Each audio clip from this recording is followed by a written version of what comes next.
안녕하십니까, 이진우입니다. 늘어나는 쓰레기 때문에 지구가 몸살을 앓고 있다는 이야기는 많이 들으셨죠. 그런데 우주 공간에서도 쓰레기 문제가 아주 골칫거리입니다. 우주에 무슨 쓰레기가 있을까 싶으실지도 모르지만 위성, 로켓 파편, 우주선, 부품 등 이게 다 지구에서 쏘아 올린 것들인데, 지구 쓰레기는 땅에 파묻기도 하고 바다에 흘러 들어가기도 하지만 우주에서는 늘 떠다니잖아요. 그러다 보면 이게 늘어나면 교통사고도 많이 나고 아주 골칫거리입니다. 요즘 영국이 그래서 이 우주 쓰레기를 청소하는 방법, 기술을 개발하고 있어요. 오늘 글로벌 리포트 시간에는 이런 나라밖 소식들 살펴보겠습니다. 최근에 경기가 좋아지면서 조선, 자동차, 건설, 철강, 화학 이런 산업들이 회복세를 보이고 있습니다. 그중에서 한참 동안 골칫거리였지만 요즘은 괜찮은 산업 중에 하나가 철강업인데요. 요즘 철강 회사들 주가도 함께 뛰고 있어서 오늘 증시 업종 분석 시간에 철강업을 오랜만에 좀 들여다보겠습니다. 손에 잡히는 경제 플러스 바로 시작하겠습니다.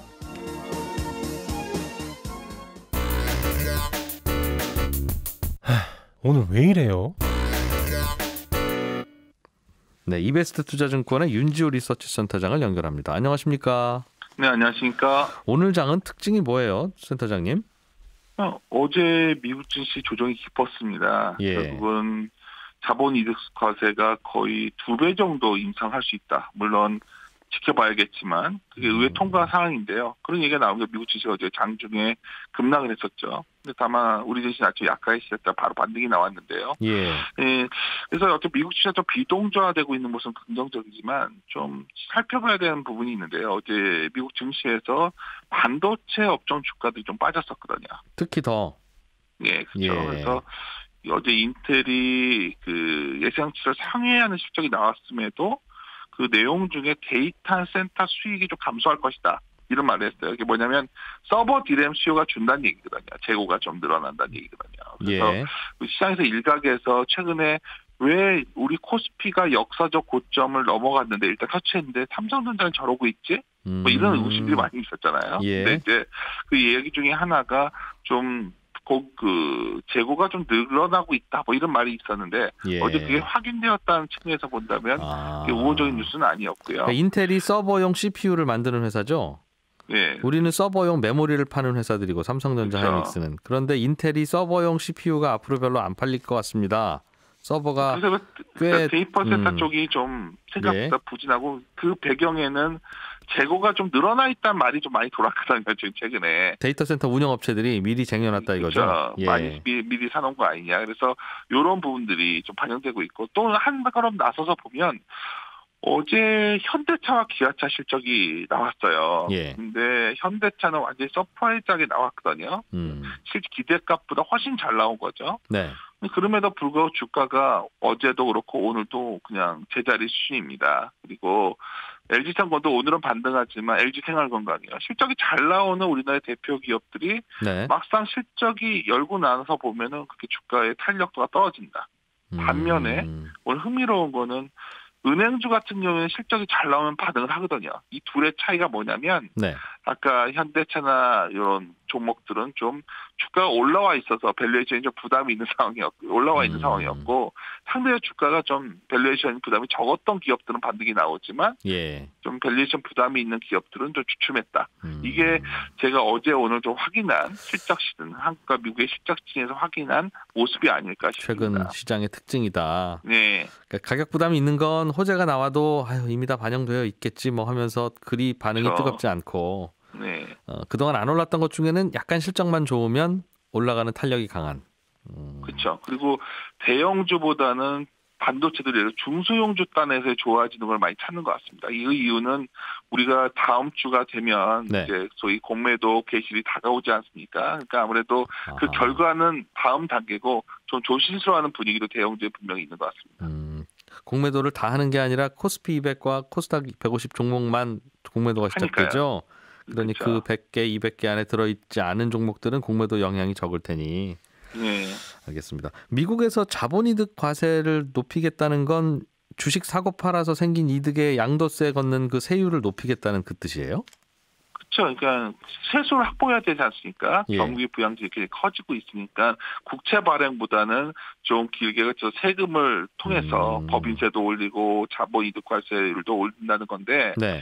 일단 이 자본이득과세라는 게 이제 우리로 본다면 뭐 여러 가지 가격 투자 자산들에 대해서 이익이 난 것을 이익을 부담하는 거죠. 근데 문제는 이게 세율 조정이나 의회 통과에서 굉장히 여러 가지 진통 과정이 있을 거예요.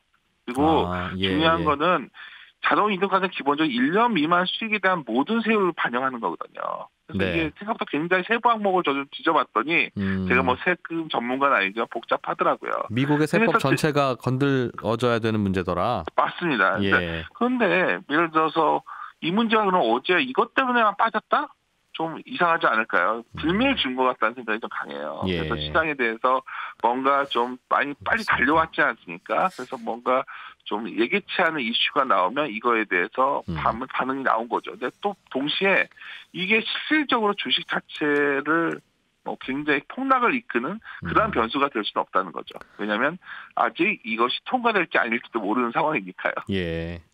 다음 주에 주목할 만한 이슈나 일정 있는 게 있습니까? 오늘은 금요일이라서 다음 주 거다 또 걱정이 시작되네요. 다음 주도 제일 중요한 게 결국 삼성전자겠죠. 28일이나 29일 중에 결국 실제 실적이 나오고요.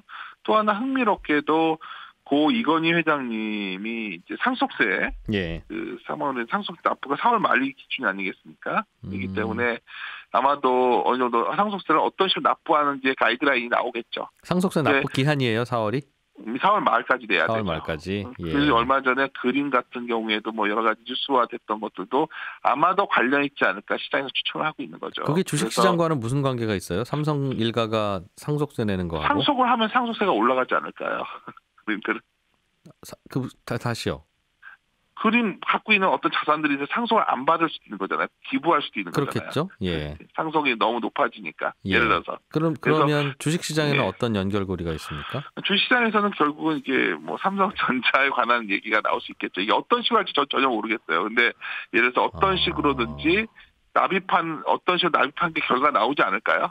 어떤 식으로 상속세를 낼 건지가 나오면 이 주식 팔고 저 주식을 사고 뭐 이런 계획도 같이 들어있을 테니 여러 기업들이 좀 관련들이 있겠죠. 그걸 제가 여기서 그게 다음 주다. 잘 알지도 못해서 얘기할 수는 없고 그게 중요한 이슈가 될 것 같고 연준이 있는데 연준은 그렇게 의미는 크지 않을 것 같아요. 뭐 똑같은 말 할 것 같기 때문에 저는 실적과 오히려 국내 시장에 삼성전자 위가 열려야 지수가 박스권을 넘어 전진할 것 같은데 여전히 이러한 이슈들의 중심에 삼성전자가 있다는 거는 투자자분들이 좀 인식하고 계셨으면 좋겠습니다. 그러게요. 그게 좀 대형주가 시원스럽게 가야 내 주식은 잘 안 올라도 주가 지수는 잘 오를 텐데. 네, 이베스트 투자증권의 윤지호 리서치 센터장이었습니다. 도움 말씀 고맙습니다. 예, 안녕히 계십시오. 예, 물 건너 바다 건너 나라 밖에서는 최근에 어떤 일이 있었는지 다양한 해외 경제 소식 살펴보는 글로벌 리포트 시간입니다. 해담경제연구소의 어예진 소장님 어서 오세요. 안녕하세요. 물 건너 바다 건너 하시면 마지막에 짜짜라짜라짜라 짠짠짜 해야 될 것 같아요. 네. 영국이 우주 쓰레기가 걱정인데 걱정인 거는 뭐 대강 들어서 알고 있어요. 그런데 영국이 이거 우리가 청소해 줄게 라고 나서고 있는 게 저는 눈길을 끌더군요. 영국이라는 나라가 원래 우주 개발 이런 거 열심히 잘 안 하는 나라잖아요. 네, 그렇습니다. 이 나라는 요즘 보면 뭘 열심히 하는 나라인지 약간 헷갈리긴 하는데 아무튼 이게 영국이 사실 좀 말씀하신 것처럼 좀 우주 개발 사업에 있어서 좀 주도적이지 못하고 다른 나라가 참여하는 그런 프로젝트에 좀 같이 합류하는 식으로 이렇게 의존적이다 이런 내부 지적을 많이 받았는데요. 그래서 이제 발사 기술 이런 거 대신에 제거 기술에 우리가 틈새 시장을 한번 개척해 보자. 이런 추세가 있습니다. 쓰레기 처리. 네, 영국이 사실은 뭐 발사는 그렇지만 우주 관련 법이나 규제, 보험 같은 부분에 있어서는 전문 지식이 많고 우주 기상 관측과 관련한 인프라도 좀 두루 갖춘 국가거든요. 근데 최근에 영국에서 우주선이나 위성 소유자가 기체가 수명을 다할 때 마지막 처리에 대한 책임을 지도록 하는 법적 체계도 추진하고 있습니다. 영국이. 야, 근데 이 법은 전 세계가 모여서 만들어야지. 각자 쏘아 올린 위성은 각자 처리하기라는 법을 특정 국가만 만들면 근데 이게 유럽 연합 우주 항공국 이런 데서도 이런 비슷한 내용을 추진하고 있거든요. 그렇게요. 네, 예. 근데 또 영국 에어포스 우주센터가 이 우주에 돌아다니는 파편, 쓰레기들을 관측하고 또 분류하는 기술을 개발 중인데요. 예. 이 국가와 업계 차원에서도 이거는 우리가 브렉시트 이후에 가장 중요한 임무다. 이게 쓰레기 제거를 우리가 좀 가능성이 있다. 우주 공간 관리 개선을 선도하는 게 우리한테 중요한 기회가 될 거다. 이렇게 얘기를 하고 있습니다. 영국에서는 이게 차세대 우리 먹거리다 이거죠. 네. 우주 쓰레기가 많아요? 뭐가 돌아다녀요? 일단 우주 쓰레기라고 하면요. 지구 궤도를 돌고 있는 이 수명을 다한 위성이나 뭐 로켓 파편, 우주선 부품들을 말하는데 네. 1950년대 이후 지금까지 10,000대 이상 인공위성이 지구 궤도에 발사가 됐습니다. 근데 보통 이런 게 10년 정도가 지나면 연료가 다 해가지고 우주 쓰레기가 되거든요. 혼자 못 돌아다니고 이제 떠다닌다 이거죠. 네. 그래서 지금 지구 궤도에 있는 위성 파편들이 26,000개 정도가 이제 둥둥 떠다니고 있고요. 이제 얘네들은 지름이 한 10cm 이상 되는 우주 쓰레기고요. 뭐 주먹만 하네요. 주먹 네, 2개. 예. 주먹 되게 작으신. 머리만 하거나. 네. 예. 근데 우주 쓰레기고 뭐 10cm 미만, 뭐 1cm 미만으로 가면 1억 개가 넘습니다. 아, 자잘한 것도. 네, 근데 이게 총알보다 빨라가지고 초당 7에서 11km 정도로 가거든요. 그래서 이게 지름 10cm 정도만 돼도 이 파편 하나가 위성 하나를 그냥 박살낼 정도로 파괴력을 지니고 있습니다. 권총의 그 총알이 날아가는 속도보다 훨씬 한 10배 빠르네요. 그렇죠. 그래서 우리나라가 지금 위성 쏘는데 한 2천억 원 정도 들어가는데 이런 파편 하나에 정말 이게 잘못 맞으면 한순간에 파괴가 될 수 있는 거고요. 또 인공위성 파괴되면 이게 GPS나 뭐 인터넷이나 아니면 어떤 국가 산업이나 기후변화 이런 거 관측 또 차질이 좀 생길 수가 있죠. 그래서 자연 소멸되기도 하는데 이게 지상 100km 이내에 들어오면 대기권 마찰 연료 타서 없어지거든요. 슬슬 이제 아래로 떨어지면 오히려 괜찮은데. 네, 근데 저 멀리 막 1000km 밖에 있으면 이게 100km까지 들어오는데도 수백 년이 걸려가지고. 돌아다니다가 우연히 지구의 중력장에 들어오면 잘 네. 떨어져서 대기권 들어올 때 타는 거고. 네. 아니면 계속 떠다니는 거고. 네. 떠다닌다는 표현이 좀 어울리지 않네요. 그냥 휙휙 날아다니는 거네요. 그렇죠. 총알보다 10배 빠르다고 하니까. 그러네요. 그걸 청소해야 된다? 네. 안 그래도 뭐 승리호? 뭐 이런 영화는 그런 소재를 가지고 만든 거라면서요? 맞아요. 그 우주 쓰레기를 주워서 돈을 버는 우주선 얘긴데요. 이게 지금 현실화가 되는 것 같습니다. 실제로도 위성 잔해에 부딪혀서 사고가 일어난 사례들이 과거 몇 차례 있었거든요. 예. 그래서 국제우주정거장이 이런 충돌을 피하기 위해서 정기적으로 이렇게 궤도를 조정하고 있습니다. 근데 요즘에 뭐 일론 머스크 스페이스 X의 스타링크라고 하는 것도 있고 예. 뭐 아마존의 블루 오리진 같은 것도 있는데 이게 그 우주 인공위성 네트워크를 만들겠다. 메가 별자리를 만들겠다. 이러면서 막 수만 개 위성을 쏘아 올리는 사업을 진행 중이에요. 이게 초고속 우주 인터넷 구축을 위해서 이렇게 많이 구축을 하겠다 이런 건데 얘네들이 우주에 다 배치가 되면 우리 눈에 지금 보이는 하늘의 별이 한 10,000개 정도 되거든요. 네. 근데 이거보다 더 많은 인공위성이 떠 있게 되는 거예요. 사진을 보니까 지구가 이렇게 있으면 거미줄처럼 감싸고 있더라고요. 그래야 위성 인터넷이 되나 보죠? 그래야 좋은가 봐요. 그래야 좋은가 봐요. 많으면 좋겠죠. 네, 근데 이제 이러다 보니까 네. 우주 쓰레기에 대한 위험이 지금 이미 40년 전부터 미국의 나사 과학자 논문에서 주장됐다 이런 얘기도 나와요. 여기 뭐라고 돼 있냐면 지구 궤도상 우주 쓰레기 규모가 일정 수준에 이르게 되면 서로 연쇄적으로 부딪히면서 파편이 급격하게 늘고 이로 인해서 가동 위성이 연달아 파괴되는 연쇄 작용이 일어날 수 있다. 네. 근데 이걸 캐슬러 신드롬이라고 합니다. 캐슬러 신드롬. 예, 요 캐슬러 신드롬의 내용이 들어간 영화가 그 영화 그래비티. 이게 요 캐슬러 신드롬을 주제로 한 우주 쓰레기가 한꺼번에 늘어나면 네. 이제 대책이 없어지는. 그렇죠. 그러면 지금은 그럼 뭡니까 이런 커다란 비닐봉지 같은 거 달려 있는 그런 우주선을 다시 쏘아 올려서 네. 거기에다가 쓰레기들을 다 하나씩 총알보다 빨리 날아다니는 그 녀석들을 어떻게 잡아요? 대포보다 빨리 날아다녀야죠. 자기도 빨리 날아다니면서. 네. 근데 이제 우주 그렇죠. 청소 산업에 가장 앞선 곳이 지금 일본이거든요. 예. 아스트로 스케일이라고 뭐 일본에 본사 두고 뭐 영국, 싱가포르 이제 사업장을 둔 다국적 스타트업이 있는데 얼마 전에 이 청소기 쏘아 올렸습니다. 근데 요거는 자석으로 이렇게 다 잡아당겨서 포획을 한 뒤에 물귀신 작전처럼 대기권에 진입을 해서 함께 타버리는 겁니다. 아, 그렇게 해서 자기도 타고 쓰레기도 네. 타고. 그래서 뭐 영화 승리호처럼 작살로 이렇게 잡는 방식도 나오고 뭐 그물이나 레이저를 이용한 방식도 개발되고 있습니다. 문제는 네. 비용이 들 거 아니겠어요. 비용이 이 들죠. 비용을 어디서 받느냐가 문제일 거예요. 영국이 쏘아 올려서 비용이 들었으면 잡고 나니까 이게 중국 위성이네? 그러면 맞아요. 중국 보고 가서 청구서 보내면 중국은 야, 그거 누가 치우라고 했니? 뭐 그럴 거 아니겠어요. 그래서 요즘에는 아예 위성 개발을 할 때 너네 만들 때 아예 스스로 비활성화돼서 안전하게 스스로 탈 수 있는 기술을 탑재해라. 이런 얘기도 나오고 있습니다. 어느 정도 시간이 지나면 알아서 타버리도록 설계를 해라. 네. 그래야 청소 비용이 더 많이 드니까. 그럼 끌어들여야 되는데 대기권 안쪽으로. 네. 아예 타서 불타버려야 되니까요. 맞습니다. 자, 과학 공부 어느 정도 했고 호주하고 뉴질랜드에서는 이제 트래블 버블이라고 하는 여행이 시작됐다는데 네. 이게 뭡니까? 무슨 여행입니까?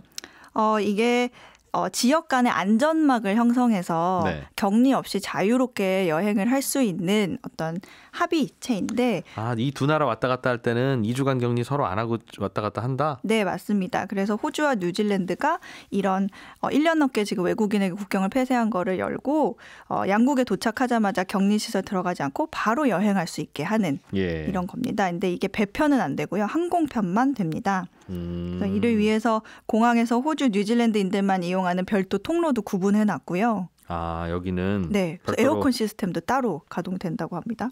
다른 나라 승객하고 안 섞이게 네. 비행기 갈아탈 때. 네.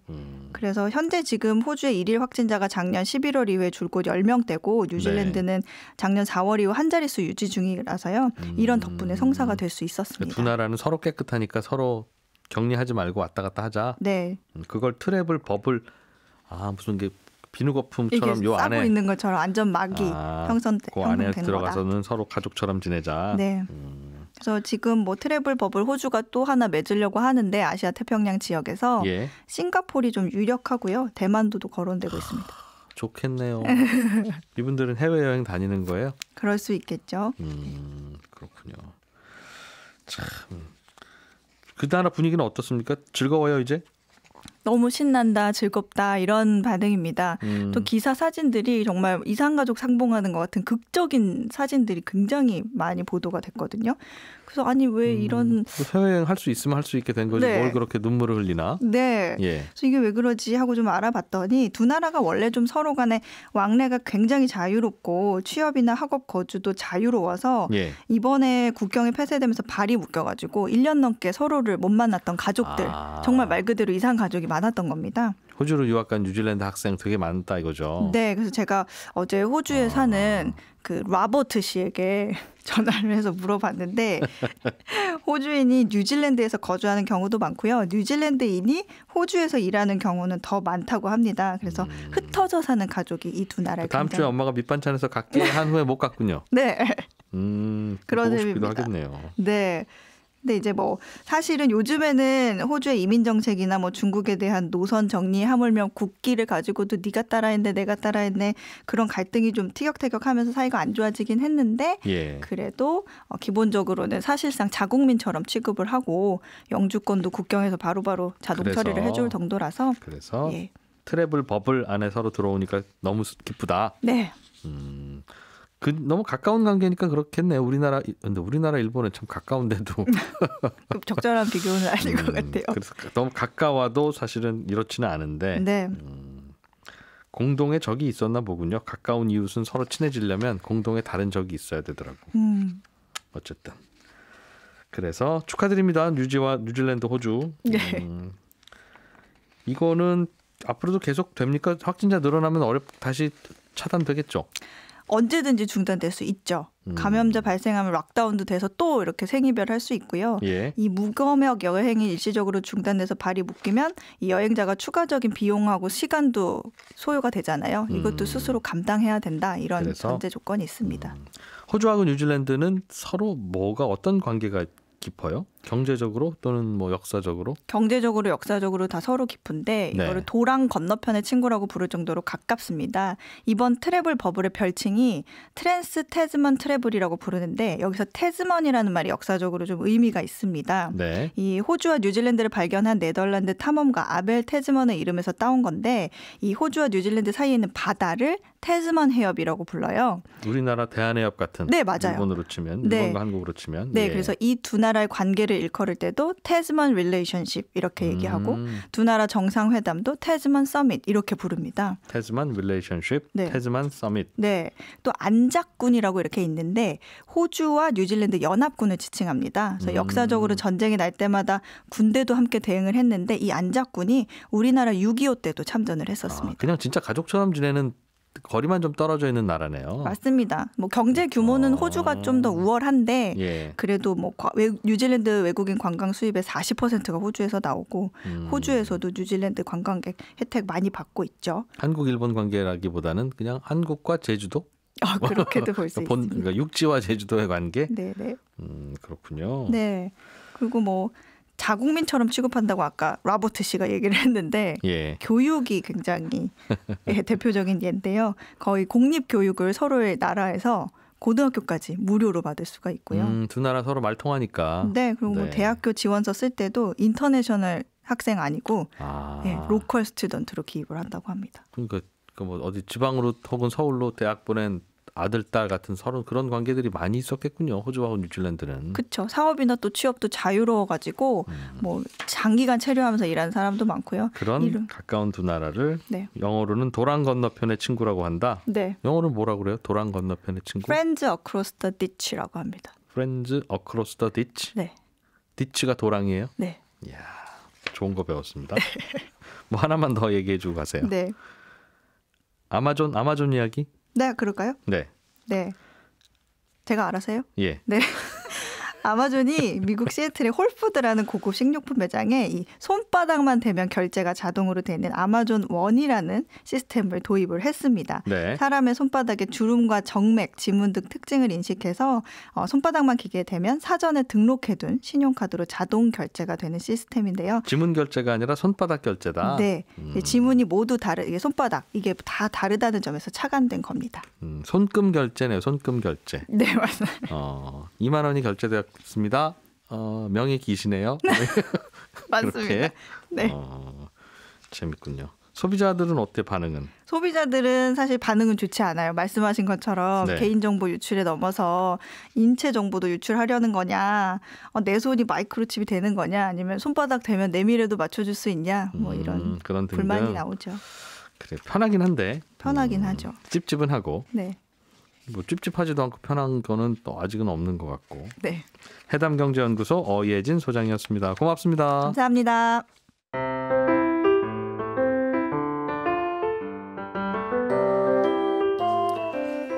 궁금하기는 한데 직접 알아보기는 귀찮은 경제 상식들을 풀어드리는 귀찮은 경제 시간. 저희도 귀찮아서 매일은 못 해드립니다. 네, 오늘은 해드릴게요. 오늘은 청취자 김점남 씨가 저희 홈페이지에 올려주신 질문인데 IRP 계좌라는 게 있다는 걸 알게 됐다. 그런데 은행에서 만들어도 되고 증권사에서 만들어도 된다는데 이거 꼭 만들어야 되는 겁니까? 그리고 굳이 만들면 어디서 만드는 게 좋습니까? 이런 질문을 주셨습니다. IRP 계좌는 은행에서도 만들 수 있고 증권사에서도 만들 수 있는데 이게 뭐냐면 셀프 퇴직금 계좌입니다. 퇴직금은 회사에서 나를 위해서 부어주는 돈이잖아요. 그런데 IRP 계좌는 내가 나를 위해서 부어주는 셀프 퇴직금입니다. 그냥 아무 통장이나 하나 만들어서 이게 내 퇴직금이려니 하고 생각하고 그냥 붓는 거하고 그럼 뭐가 다르냐. IRP 계좌는 혜택이 있습니다. 그리고 노인이 되기 전에 중간에 깨면 혜택만큼 또는 혜택보다 더 많은 돈을 토해내야 되는 벌칙도 있습니다. 그러니까 벌칙을 생각하면 안 하는 게 좋지만 안 깨고 노후까지 가져갈 생각을 하시면 가입하시는 게 좋습니다. 가입하면 뭐가 좋으냐면 일단은 뭐 직장인들은 매년 연말정산에 꽤 큰 도움이 되고요. IRP 계좌를 만들어서 거기에 돈을 넣으면 그 돈으로 이런저런 투자를 할 수 있게 되는데 이 투자에서 얻은 수익에 대해서는 이자 수익 또는 배당 수익에 대해서 세금을 안 떼고 기다렸다가 내가 나중에 노인이 될 때 뗍니다. 그러니까 안 기다려주고 그때그때 세금으로 떼어서 가져가면 그 돈은 내 돈이 아니니까 못 굴리는데 이제 세금을 밀어주니까 그 돈을 내가 잠시 더 오랫동안 굴릴 수 있잖아요. 이걸 세금을 뒤로 밀어준다고 해서 과세 이연 효과라고 하는데 이 덕분에 돈이 조금 더 빨리 불어납니다. 그럼 은행 가서 만드는 게 좋으냐, 증권사에서 만드는 게 좋으냐, 이건 참 어려운 질문인데 은행 가서 만들면 그 돈을 은행 상품으로 굴려주고요. 보험사에서 만들면 보험사 저축 상품으로 굴려주고 증권사에서 만들면 증권사 펀드 상품으로 굴려줍니다. 뭐가 제일 좋을지야 뭐 아무도 모르죠. 요즘이야 주식이 좀 좋은 것 같은데 앞으로도 10년, 20년 계속 주식이 더 좋을 거냐 하면 그거는 아직 모르니까요. 아무튼 IRP라고 하는 셀프 퇴직금 주머니 여기서 돈 잘 굴리실 것 같으면 하나 만들어 놓으시고 굴리는 건 나쁘지 않고요. 다만 이제 거기에 넣었다가 오히려 투자 손실을 입으면 안 넣는 것만도 못한. 왜냐하면 나중에 이거 연금 소득세를 따로 떼거든요. 돈을 못 벌었어도. 예, 지금까지 귀찮은 경제였습니다.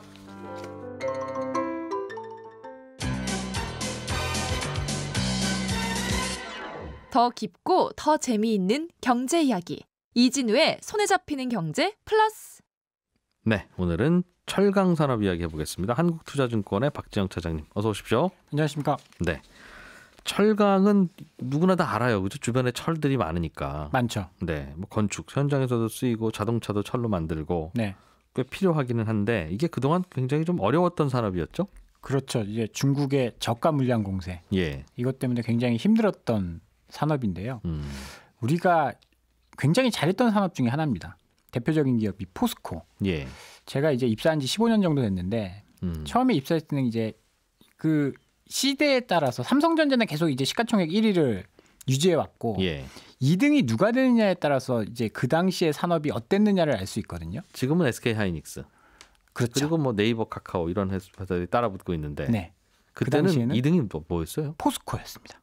아, 포스코가 정말 뭐 대학생들도 정말 가고 싶어하는 예, 꿈의 직장 그랬었는데 이게 내리막길을 꽤 오래 걸었습니다. 2등인데도 그때부터 2등으로 시작해서 밀려났겠죠, 이제. 계속 밀려났죠. 그래서 우리가 잘 아는 투자의 어떻게 보면 살아있는 전설이라고 알려져 있는 워렌 버핏? 네, 네. 워렌 버핏도 포스코에 투자했다가 손절을 하셨죠.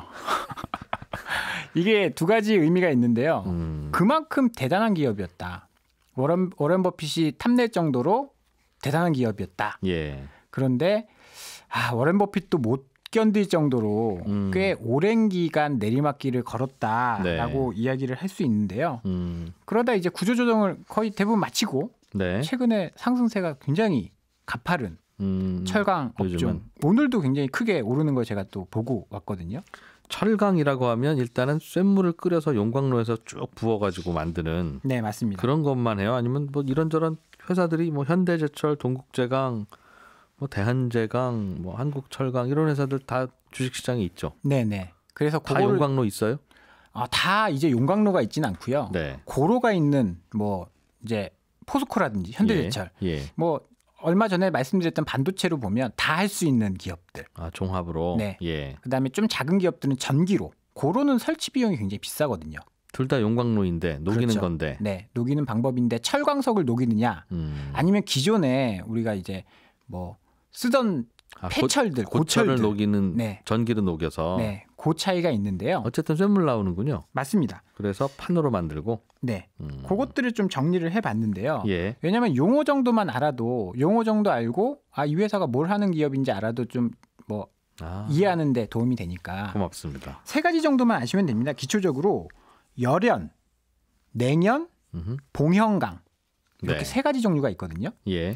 열연 같은 경우에는 길 가다가 엄청 큰 트럭에 예. 쇠가 두루마리 휴지처럼 말려 있는 거 네. 보셨을 거예요. 봤어요. 그거 되게 무거운가 봐요. 아주 큰 트럭인데 네. 달랑 2개 싣고 가더군요. 그리고 엄청 무겁죠. 예. 이게 열연입니다. 납작한 철판을 만드는 중간 제품이라고 보시면 돼요. 네. 이걸 이제 바로 사용할 수는 없고 요걸 가공해서 다른 제품으로 만드는데 뭐 자동차라든지 뭐 이런 뭐 가전에 들어가는 철판에 들어가는 기초 네. 제품이라고 보시면 되고요. 일단은 그게 철판이군요. 맞습니다. 예. 이게 이제 쇳물을 이제 녹여서 바로 만든 철판. 바로 만드는 건데 열연 강판. 열연 강판입니다. 네. 포스코나 현대제철처럼 주로 이제 큰 기업들에서 만들고요.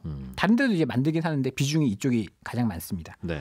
그리고 다음으로는 냉연 강판입니다. 아까 열연을 가공한다라고 말씀드렸잖아요. 열연을 이제 상온에서 가공했다라고 해서 냉연이라고 하거든요. 좀 차갑게 가공했다. 맞습니다. 예. 보통 엄청 뜨거운 고열에서 이제 만드는데 요거는 상온에서 가공을 해서 냉연이라고 부르고. 뭐 좋은 게 있나 봐요. 상온에서 하면 차갑게 하면. 네, 그렇죠. 이 제품의 특징은 광택이 있고 매끈합니다. 표면이. 네. 그러다 보니까 자동차라든지 전기 제품, 가전 제품 이런 쪽에 많이 사용이 되는데요. 네. 뭐 여기다가 이제 추가적으로 가공을 해서 뭐 녹이 슬지 않게 만든다든지 색깔을 입힌다든지 이렇게 해서 이제 파생되는 제품들이 있을 수 있고요. 어느 회사에서 이런 거 만들어요? 일단 자동차에 많이 들어가기 때문에 현대제철 같은 쪽에서 많이 생산을 하고 있습니다. 그리고 이제 봉형강이 있습니다. 봉형강이라는 거는 말 그대로 이제 동그랗게 생긴 거. 봉처럼 생긴 거 이렇게 있네요. 네. 커튼봉 같이 긴 거. 길다랗고. 예. 그래서 건축에 들어가는 철근이라든지 교량에 쓰이는 H빔 네. 이런 것들을 통틀어서 봉형강이라고 하는데 앞서 냉연강판은 내구재에 많이 사용이 되는데 요거는 네. 건설 자재로 많이. 그래서 건설이나 토목에 많이 쓰이기 때문에 네. 건설 경기랑 상관관계가 연관관계가 굉장히 높습니다. 이것도 포스코에서 만들어요? 포스코는 이제 삼성전자처럼 다 만들고요. 예. 이제 대표적으로 이제 봉형강을 많이 만드는 매출 비중이 높은 기업은 이제 동국제강 같은 그런 기업들이 있다고 보시면 됩니다. 봉형강. 네. 그런데 요즘은 이 철강 가격이 왜 오르고 있습니까? 일단은 두 가지 요인이 있는데요. 수요적인 요인도 있고 공급적인 요인이 있습니다. 일단 공급은 제가 앞서 10년 동안 안 좋았다고 말씀을 드렸잖아요. 네. 포스코 같은 기업들도 막 어려웠고 작년에 현대제철 같은 기업도 적자를 낼 정도로 계속 안 좋았어요. 그러다 보니까 캐펙스를 늘릴 이유가 그러니까 설비 투자를 할 수가 없었던 거죠. 예. 그러다 보니까 설비 투자는 계속 줄어들었고 중국이 공격적으로 설비를 많이 늘리다 보니까 네. 공급 과잉 시장이었습니다. 그러면 이제 가격도 올라가기 굉장히 힘들고 네.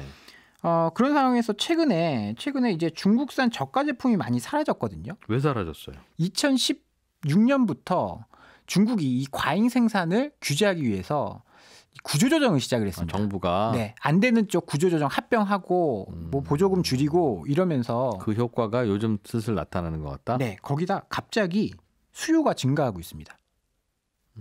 갑자기 수요가 뭐 증가. 자동차도 많이 만들어 팔고 배도 지금 많이 팔리고 있고요. 건설도 해야 건설도 되고. 호황이고 이러다 예. 보니까 수요는 늘어나는데 이게 갑자기 공장을 지을 수 없다 보니까 수요와 공급의 미스매치 이게 가격이 알겠어요. 크게 올라가고 있는 요인이라고 볼 수 있고요. 대충 얼마나 올랐습니까? 철강 가격 뭐 각 다를 텐데 2배냐 아니면 10%냐 뭐 어느 정도 감이라도 잡으려고요. 아까 이제 열연이 기초 제품이라고 말씀을 드렸는데 예. 열연 기준으로 올 초 70만 원 하던 톤당 70만 원 하던 열연 가격이요. 지금 톤당 100만 원을 넘어섰습니다.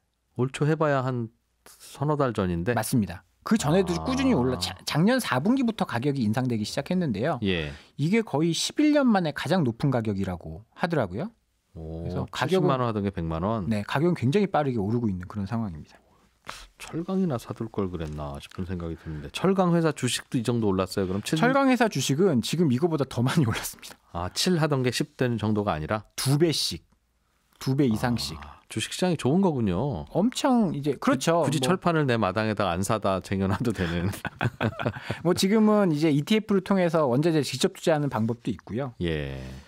그리고 중요한 이슈가 하나 있긴 한데 이제 어제 이제 바이든 대통령이 한 40개국 정상과 함께 기후 정상회의 했지 않습니까? 예. 그래서 개막식 때 2005년 탄소 배출 기준으로 앞으로 향 5년 뒤에는 그 절반 수준으로 탄소 배출을 줄이겠다 이런 이야기를 했는데 네.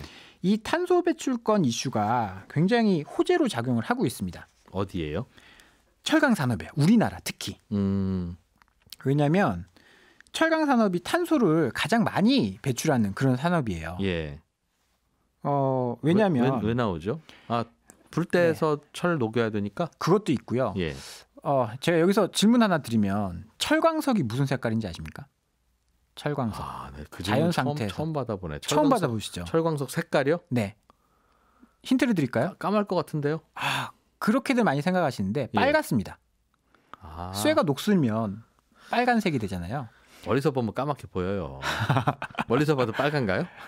제가 멀리서 안 봐서 저는 인터넷 사진으로만 봐서. 웃겨야지 그럼. 까매요. 이게 산화되어 있기 때문이거든요. 예. 근데 이 산화된 걸 산소를 빼내야 됩니다. 산소를 빼내려면 뭔가 촉매가 필요한데 그게 석탄이라는 거죠. 탄소. 탄소와 산소가 만나면 뭐가 생기죠? 탄소, 산소, 이산화탄소가 생깁니다. 아, 대단하죠. 저도 고등학교 이후로 처음 이런 공부를 해봤는데 이런 이산화탄소가 생기다 보니까 열을 내는 거 이외에도 이제 부산물로 이산화탄소가 생기다 보니까 네. 탄소 배출량이 어마어마합니다. 철강은 네, 그래서 탄소 배출권 가격이 올라가면 철강 업종에는 굉장히 안 좋은데요. 이게 중국 업체의 구조조정으로 이어지고 있습니다. 안 그래도 탄소를 많이 배출하는 국가고 네. 배출하는 산업인데 경쟁력도 없는 그런 업체들이 보조금까지 줘가면서 살리고 있었는데 네. 보조금도 주고 탄소 배출권까지 사줘야 되는 상황. 그러다 보니까 안 된 애들은 정리해라. 이렇게 되면 게 요즘 중국 정부의 입장이다. 맞습니다. 최근에 올해 3월에 있었던 양회에서도 철강 산업 탄소 배출량 감소를 결정을 했고요. 네. 여기에 대한 구체적인 방안도 하반기에 나오게 될 것이다. 그렇게 보고 있거든요. 그래서 구조조정은 올 한 해 동안 계속 진행될 가능성이 높다라고 중국 봐야죠. 철강 회사들. 맞습니다. 뭐 탄소 배출권은 우리나라 철강 회사도 사야 될 테니 부담되면 우리나라 철강 회사도 줄어들거나 그렇진 않아요? 그건 맞죠. 그런데 이제 일단 우리나라도 준비는 하고 있습니다. 네. 예로 들어서 이제 포스코 같은 경우에는 아까 이제 그 철광석에서 산소를 뺄 때 네. 이제 석탄을 쓴다라고 했는데 포스코 같은 경우에는 수소를 쓰겠다라는 네. 이야기를 했거든요. 수소와 산소가 결합되면 물이 나옵니다. 그것도 고등학교 때 배웠죠. 그렇죠. 네. 네. 아. H2O. 그게 나오기 그래서, 때문에 탄소 대신 수소를 써도 된다. 네. 그런데 뭐 계획을 들어보니까 그러면 수소는 어떻게 할 거예요? 용광로에다가 석탄 대신 수소를 들이붓는 그런 방식은 아닐 거예요. 그러면 네. 폭발할 테니까 그런 방식은 아닐 텐데 어쨌든 됐든 간에 이제 수소를 사용한다라고 계획을 발표를 했는데 그러면 수소는 어디서? 나오느냐? 라는 질문을 하죠. 이건 전기 분해할 거예요. 물을. 그럼 그 전기는 어디서 나와? 태양광이나 풍력을 이용해서 전기를 생산하겠다. 그렇게 계획을 잡고 있더라고요. 패널과 프로펠러는 뭘로 만들어요? 또 철로 만들고 하면 또 석탄 떼야 되는. 이게 다 돌고 도는 건데 어찌됐든 간에 그런 계획을 가지고 있고요. 예. 현대제철 같은 경우에는 지금 현대차 그룹이 전기차를 굉장히 밀고 있지 않습니까? 네. 그 다음으로는 이제 수소차를 밀고 있거든요. 수소 전기차. 네. 근데 그쪽에 수소를 생산하는 핵심 역할을 담당하겠다라고 하면서 그런 역할을 하면 이제 또 탄소 배출권이 또 발생을 하거든요. 예. 그런 걸로 해서 충당을 하겠다라는 계획들을 세우고 있습니다. 그렇군요. 다 하신 거죠? 좀 더 할까요? 다 했는데 시간은 한 1분 반 남았습니다. 1분 반 남았으면 네. 철강 산업 전망 살짝만 좀 이야기를 좀 해볼게요. 좋다고 하실 거잖아요. 그럴 가능성이 높죠. 왜냐하면 지금 철강 제품 가격이 계속 오르고 있거든요. 안 그래도 청취자 중에 김미남 씨가 네. 좀 오르기 전에 알려줘라. 오르고 나서 갖고 와서 올랐다고 그러면 듣다가 약 오르기만 한다. 이게 제가 근데 이거 좀 자랑처럼 들리긴 하지만 예. 저희 처음에 반도체랑 반도체 장비 이야기 했잖아요. 네. 그리고 나서 반도체 장비주들이 굉장히 많이 올랐습니다. 그게 박지영 차장님 덕분이다? 뭐 제 덕분이라고 할 수는 없지만 그리고 시적절하게 업종들을 가져오고 있다. 그렇게 말씀을 드려보겠고 네. 지금 많이 올라서 조금 이제 걱정되시는 분들, 부담되시는 분들은 전략을 이렇게 짜시면 좋을 것 같아요. 철강 산업, 이게 철이 모든 산업의 근간입니다. 계속 필요하긴 한데 그럼 언제까지 수요가 증가할 것이냐 이게 중요하거든요. 공급은 제한돼 있기 때문에 일단 내구재가 계속 필요한 코로나가 확산되는 시점까지는 그럴 가능성이 높다. 왜냐면 아까 여행도 이야기하셨는데 뭐 그러면 뭐 상황이 계속 좋아질 수 있다. 네. 알겠습니다. 걱정하시는 분도 많아요. 이하나 53번님, 2051번님 다 요즘 철강을 재료로 무슨 사업하시는 분들인데 건설업, 철강업 맞습니다. 비싸서 못 쓰겠다고. 네네. 고맙습니다. 네, 감사합니다. 한국투자증권의 박재영 차장이었습니다. 네, 손에 잡히는 경제 플러스 오늘이 금요일이니까 이번 주는 여기까지입니다. 주말에는 일주일 동안 했던 손에 잡히는 경제 내용들 쭉 한 번씩 천천히 들어보시는 것도 좋고요. 저희가 방송에서 다 못다한 내용들 커피타임이라고 하는 주제로 홈페이지나 팟캐스트에 따로 모아서 들려드리는데 이거 아주 꿀잼입니다. 주말에 시간 되시면 한 번씩 들어보세요. 저는 월요일 아침 8시 30분에 다시 옵니다. 이진우였습니다.